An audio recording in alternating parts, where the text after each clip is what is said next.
bent knee lateral steps. So the bent knee lateral steps, what you're doing is you're bending the knee, you're keeping engagement with the resistance band with every step.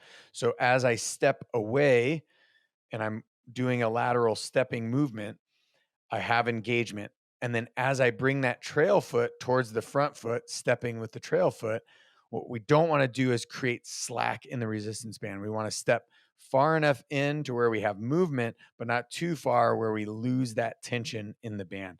So think about keeping the tension the whole time and thinking about smoothing out the step as much as possible.